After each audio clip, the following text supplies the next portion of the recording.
Hi, I'm Jeff Gonzalez, president of Trident Concepts, and I'm here today with Brownells Daily Defense to talk to you about shootings with family members present. Probably one of the worst situations that you can possibly come across is you're out in town with your family and you now are the victim of a violent attack, whatever that violent attack could be. If you need to use your firearm for self-defense, protecting yourself or your family members, we need to talk about what are we going to do with the rest of our family. So I recommend that you have open dialogue with the family to talk about this. Now, obviously, the most important thing here is that it's age appropriate. So it's probably best to start with the adults, come up with a game plan, and then share that game plan with all family members. When it comes to the discussion, one of the things that I talk about is let's try to identify some of the most common types of situations that we can be in. And once we have kind of like just gone through some various what ifs, we then can come up with some code words. So for instance, I want to be able to relay to my partner maybe a very important task that I need them to perform. For instance, I might tell them to run away. And if I use that code word, or if I use the code word that signals to run away, then hopefully they just immediately know to run away. Because what we don't want is for there to be hesitation, confusion, or if the act is to run away but they're lingering there because they're not sure what to do, it's kind of defeating the purpose. So you'll need to sit down and try to come up with some of the very basic ones. 3 that really come to mind are run away, get down, and hide. These all have specific actions that are a result of whatever's happening, and they're kind of universal. They can apply to a lot of different things. After that, the next thing that we want to talk about is a nonverbal code word. And that to me is pretty simple.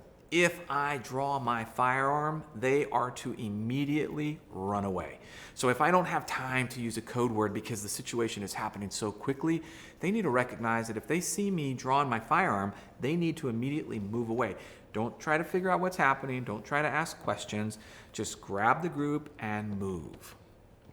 Then my intention is that I am maybe the focus of the violent criminal act, and in a sense I'm drawing the fire, if at the very minimum drawing the attention of the bad guy on me, allowing my family maybe to create a little bit of distance, maybe get to cover or completely escape the entire scene altogether. One of the things that you'll eventually have to do is to practice this. Now, if it's just adults, practicing is kind of simple. It's easy. You review your code words, you go about it, you kind of practice in your home. You can even want to practice it out in town, as long as it's reasonable. But when it comes to children, how do we practice with our children?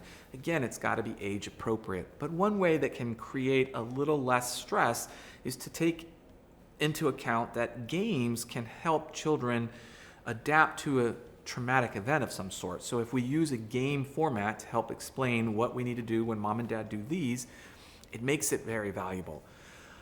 The question comes up, should we practice this live fire? My recommendation is no. Don't bring your children into the live fire situation because it's loud and it's confusing and it may be too traumatic for them, and it may actually defeat the purpose of what you're trying to do. There's plenty of opportunity for you to do this dry fire practice in your home, in a safe environment where they can appreciate what you're trying to do. Or maybe not appreciate it, but at least they can work through the problem of what we're trying to do. So having your family present during a deadly force encounter is a possibility, and we really want to have a plan for how we're going to manage it so that we can keep our family safe and try to manage that situation as best as we can. I'm Jeff Gonzalez. If you have any questions or comments, please feel free to post them down below. Until then, take care and stay safe.